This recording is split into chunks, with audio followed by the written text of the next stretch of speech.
Now, our magazine programme for the deaf community. Maureen Denmark and Clive Mason present See Here.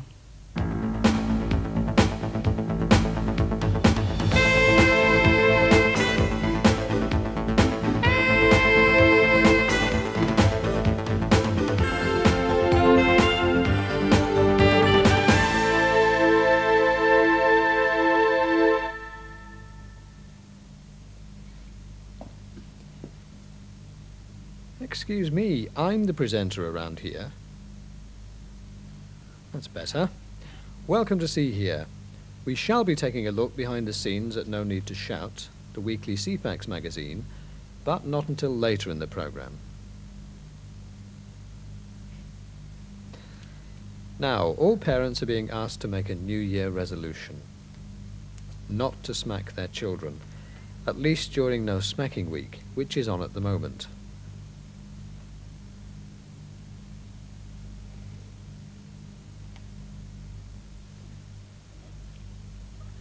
EPOC, the campaign to end physical punishment of children, is organising No Smacking Week and is also fighting to have the smacking of children, even by parents, made illegal in Britain.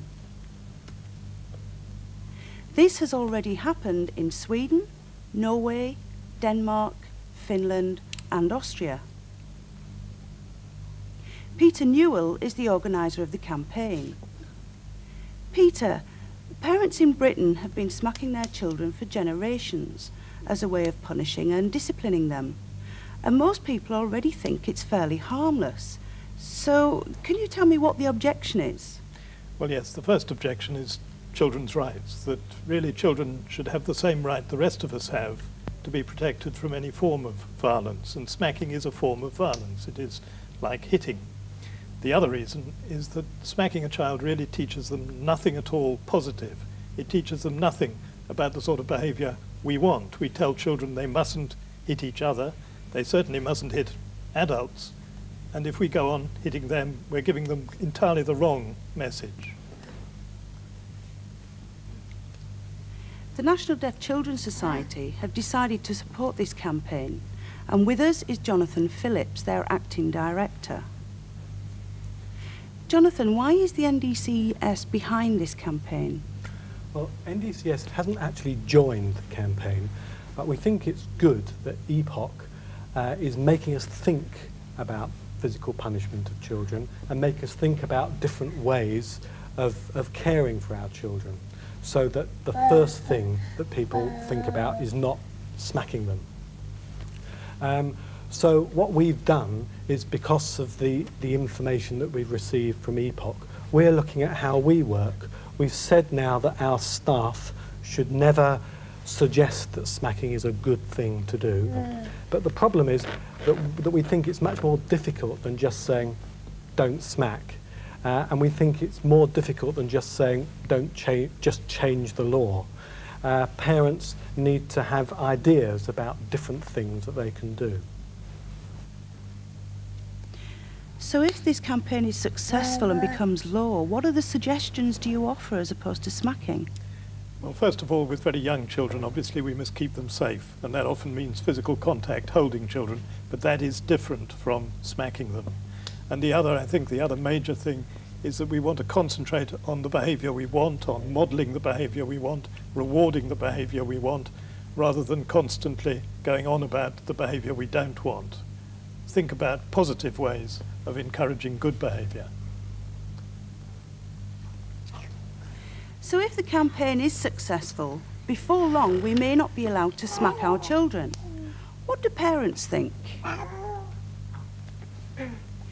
Now, Mary Khan, you have a 2-year-old daughter, Madeleine, who is deaf. How do you feel about this campaign in saying that you're not allowed to smack your children? Well, I think it should be up to the individual parent, the choice on smacking. Although myself, I wouldn't personally use it unless it was in extreme circumstances.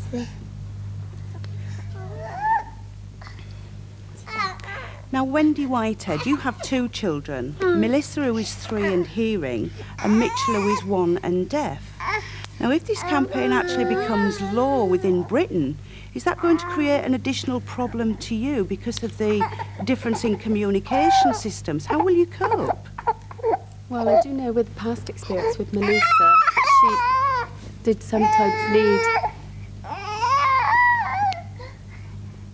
sometimes need a warning smack to tell her when she was doing something naughty. And she's hearing with Mitchell, I do feel that he'll need to be told by a smack rather than voice, because he won't be able to understand me. I think that Wendy really got the point there when she talked about communication. It's difficult. I can't say that NDCS can recommend any one thing that people should do. But I think that there may well be more difficulties between parents and their deaf child because there may well be communication problems. So I think the issue then is for parents to think about how they're communicating with their children. Thank you very much. Thank you. So, an interesting issue which will, I'm sure, cause a great deal of debate. Let us know what your views are. Still on the subject of children, there seems to have been a succession of recent news stories focusing on children at risk, children in care, or children suffering abuse, including the Cleveland abuse case and a pin-down scandal, in which more than 130 children in 4 local authority homes were kept in solitary confinement for weeks on end. At last, things may be changing for the better. After a decade of government review and public discussion, the new Children Act has come into force. It brings together all the laws relating to care and upbringing of children, and redefines the duties of local authorities and parents towards children. And since October, for the first time, children have the right to be heard. The Department of Health has produced an explanatory video, the Children Act. Here's a clip.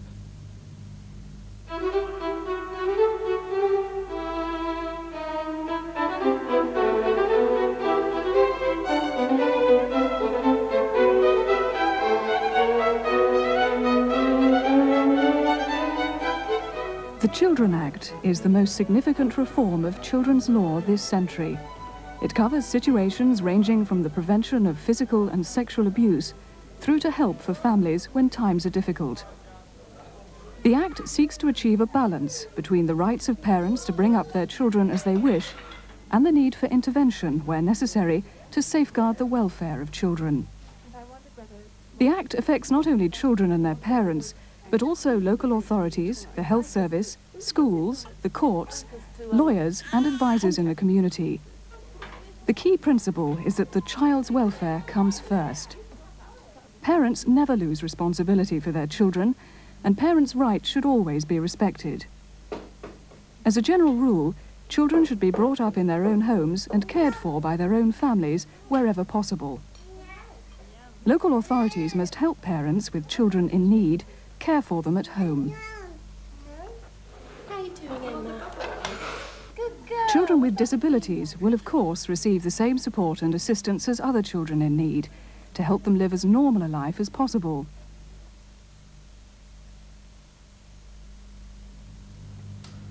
So the Act is not just about children in care or at risk.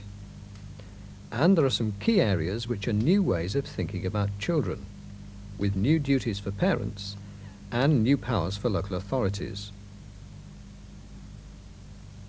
For a start, there is now one Act replacing many laws, and all aspects of childcare are covered: families, fostering, childminding, protection, daycare, and children with disabilities. The idea of parental rights is replaced by parental responsibility, which is much less of my right to the children and much more of what the child has a right to in his or her best interest. And the parent's responsibility is to continue to care for them. For the first time, there is a commitment to listen to what children have to say. They can complain about their local authority, and their feelings and views should be considered if their welfare is being decided in court. But what about deaf children? Well, deaf children are defined by the Act as disabled. And all children who are disabled are automatically classified as in need. The Act promises to give such children the opportunity to lead lives which are as normal as possible. What will that mean in practice for deaf children? For the first time, a child's background must be taken into account when making decisions about his or her future. And this background includes not only race and religion, but also language. So a preference for British Sign Language may be given more weight than before. Also, social services will be compiling a new register for all children defined as disabled, and this includes deaf children. There are some good points and bad points about this, which organisations like the National Deaf Children's Society have been pointing out. On the positive side, the Children Act provides opportunities to use the linguistic minority position to increase the involvement of deaf adults with deaf children, providing information in an accessible form, with deaf adults providing role models using sign language. And there will be more cooperation between agencies. On the negative side, there are worries among some parents that the disabled register may get mixed up in the minds of some professionals with the at-risk register for children at risk of abuse. It may also be used to ration services, meaning if you are not down in the book, then you would not qualify for help. Deaf is defined as disabled, thus all deaf children are automatically children in need. So where does this leave deaf parents? Are they in need too? Does this reinforce a negative attitude towards all deaf people and discourage, even prevent them from becoming foster parents, for example? With me in the studio are Stephen Barber, Assistant Director of Social Services in the London Borough of Ealing, and Anne Darby, who works with the Open University and was a social worker with deaf people. Hello to both of you. Hello. Now, I think the immediate concern, particularly with parents, is probably this register. I mean, we've always had registers of children at risk or children being abused. Now we have another one, children in need, and I think people are confused about it and think they probably overlap. Can you clarify that situation? Yes, this is a new requirement. It should be a common register with health and education services for children with disabilities, and its chief value is as a planning tool so that we can estimate the size of the community who may need these services and who may not necessarily come forward to ask for them. It's a quite separate register from the Child Protection Register, although of course there will be some children, some deaf children, who may need child protection services. Now, Anne, when a child is diagnosed as being deaf, then they go onto this disability register. What kind of service do you think they should be provided with? Well, the Act actually says the provision of services should take into consideration race, language, culture, and religion. So effectively, for deaf children, that means then their culture must be considered and the use of BSL. So,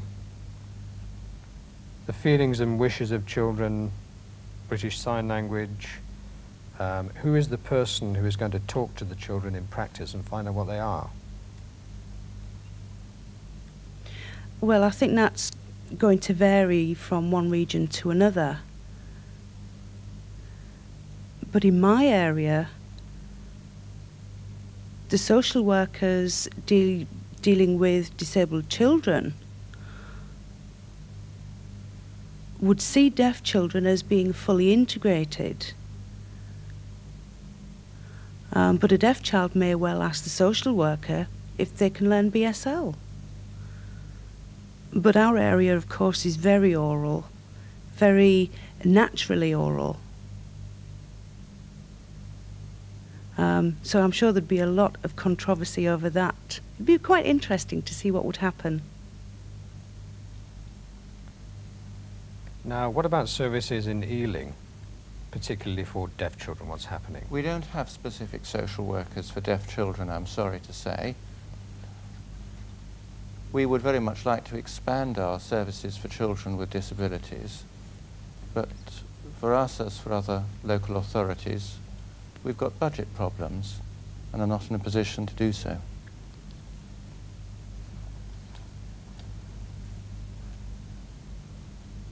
So what are your short-term plans then to implement the Children's Act? I mean, the Act is there. I mean, if a local authority says we can't do it, I mean, what part of it can you implement at the moment? Well, I think we're doing a great deal of it. Partnership with parents, individual plans for individual children, written agreements, involvement of parents and children in decisions affecting them. But this particular issue of communication is one where we sometimes have to buy in services or make special arrangements because we don't have in-house staff available. Okay, thank you both very much indeed. I'm sure we'll be returning to that subject again in the future. Now, at last, it's time to look behind the scenes at No Need to Shout, the weekly teletext magazine for the deaf and hard of hearing, which is transmitted on Ceefax pages 490 to 496. Up to 40 pages of events, entertainment, news and readers' letters. Before we meet the editor, I'm going to introduce you to Alan Roberts, a regular reader and contributor. Hello. Warren. Hello. For many years, Alan has been running get-togethers for users of No Need to Shout, Channel 4's Earshot and teletext subtitles. In a minute, we're going to let Alan loose on the No Need to Shout team, but first, let's meet the current editor of the magazine.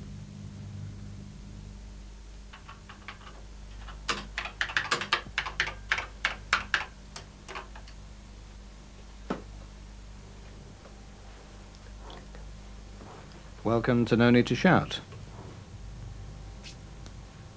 My name is Chas Donaldson, and I'm the editor of No Need to Shout. Now I want John Lee to interpret for me, because my sign language is very slow, and I do talk very quickly. I'm the 5th editor of No Need to Shout and have now been doing the job for just over a year. The whole magazine is actually produced here in my spare bedroom at my home in Glasgow.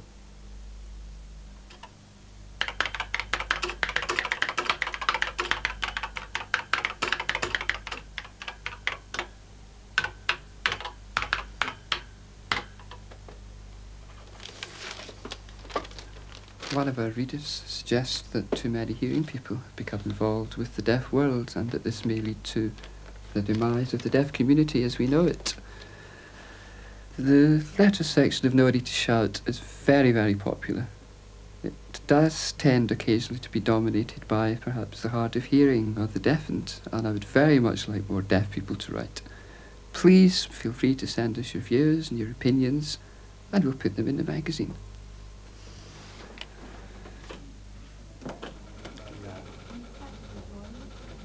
Page 491 is the news section of No Need to Shout and is generally by far the most difficult section of the magazine to fill. Each week I try to find news items of national interest to deaf people, hard of hearing people, or people who work with the deaf. And one way that I can do this is to come in as often as possible to the BBC newsroom. Here I use the Basis computer, which has a special No Need to Shout file, and I have a look through that and see if there's anything of interest. Let's have a look this week.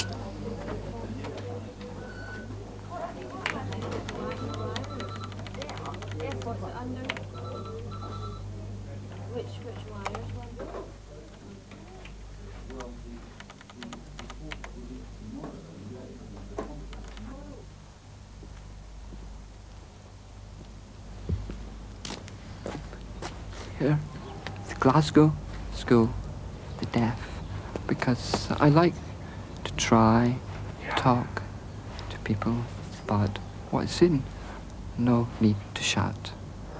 And here I'll talk about the new Children's Act.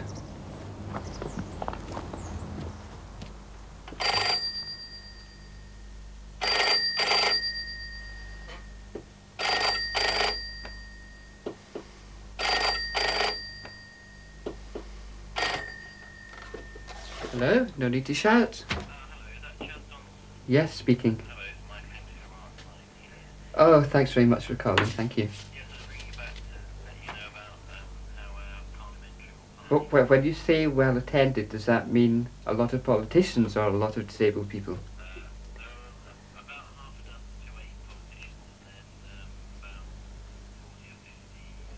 Okay, Michael, that's very interesting, thank you. The problem I have with this, of course, is the fact that so many deaf people don't consider themselves to be disabled. And this is very much a meeting for disabled people with the politicians. It will go into No Need to Shout at some stage, but I may wait until the February meeting. I'd be very grateful if you can get back in touch with me then. But thanks very much for telling me about this one. Thanks a lot. Okay, bye-bye. The phone is very important for No Need to Shout, and it was decided when I became editor that we would advertise the No Need to Shout phone number, which is also a Minicom number. It's very helpful, and it's people can phone me with ideas, suggestions, news stories. The slight problem we have is that quite a number of people unfortunately call at very, very odd hours of the day or night, quite often when I'm not here, and expect my wife to be able to help them with their inquiries. Apart from that, the phone is quite an essential part of doing No Need to Shout. No Need to Shout's not my magazine. It belongs to the deaf community. I'm always happy to have suggestions and ideas. Please feel free to get in touch with No Need to Shout. Thank you. With me in the studio are Graham Norwood, editor of BBC's Ceefax, and of course Ches Donaldson, editor of No Need to Shout. 2 years ago, Graham, you changed the magazine. No Need to Shout was reduced to weekends and bank holidays. Can you explain why? Well, we increased the number of pages, but reduced the number of days they were transmitted on. This is because Ceefax has a limited transmission capacity, and most of our viewers want to see a lot of the other pages very quickly. The problem is the more pages we transmit, the longer it takes for any one page to get on air. So to make as many pages as quick as possible for viewers to see, some parts of Ceefax, like No Need to Shout, we keep for weekends only. But we hope we have expanded the number of pages to make it a better service at weekends. Chaz, may I ask you to define who you are aiming at with No Need to Shout? Quite simply, anybody who would like to tune in and read the magazine. I think it would be wrong of me to try and restrict the readership of No Need to Shout to one particular section of society. I am aware that it can be quite difficult for BSL users to access the magazine, but there are possibilities in the future. There may be a way around that. A lot of deaf people are, of course, have different speeds of reading. Some are concerned that perhaps they rotate too fast or too slowly. Have you any criteria which allows you to perceive at what speed that people should read the magazine? Well, first of all, technically, I have no control over the speed at which the pages go out. That speed is controlled by Ceefax in London. But some months ago, we asked people to write in and let us know what they thought of the reading speed of No Need to Shout at the moment. It was very much 50-50. Those people who wrote were split between those who thought it was too fast and those who thought it was too slow. And I have to say that, in fact, the response was actually quite small in general, which led us to hope that most people are reasonably satisfied with it. If I had speeded it up, basically it would have pleased the hard of hearing and disappointed people who are profoundly deaf and whose English skills may not be so good, and vice versa, so we decided to leave it. Finally, in what direction do you feel, both of you, that No Need will be going in the future? Graham. No Need to Shout is part of Ceefax, and Ceefax is part of the BBC's news department. So I hope the trend that the magazine has been moving in recently to cover more conferences and more events will be something we will develop in the coming time. In addition, we are trying to develop new teletext equipment for people like Chaz to take to conferences to make direct inputting of news and information much quicker and more straightforward, and therefore more up to date. Thank you very much, both of you. Thank you. Thank you. Thanks, Alan. You'll do us out of a job yet. But we haven't finished with No Need to Shout yet. Comic Relief is currently running a competition for the best do-it-yourself newspaper put together by young people. No Need to Shout has put up a special prize of a video recorder for the best entry from young deaf people. If you fancy your chances as a hack, then entries on video are welcome as well as newspapers. Exeter School for the Deaf sent us this tape. They've been hard at work on their entry since before Christmas. But don't worry, you've got until February the 15th to get your entries in. Now over to Exeter School, who are hard at work on the jokes page.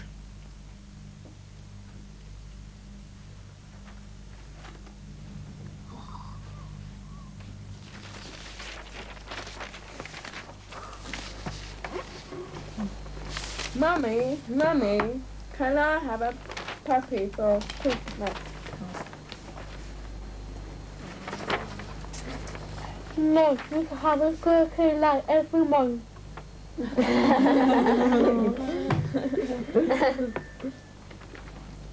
What is this food when it seems that I Christmas present?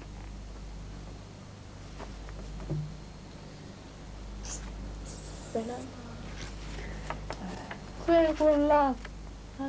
Christmas present.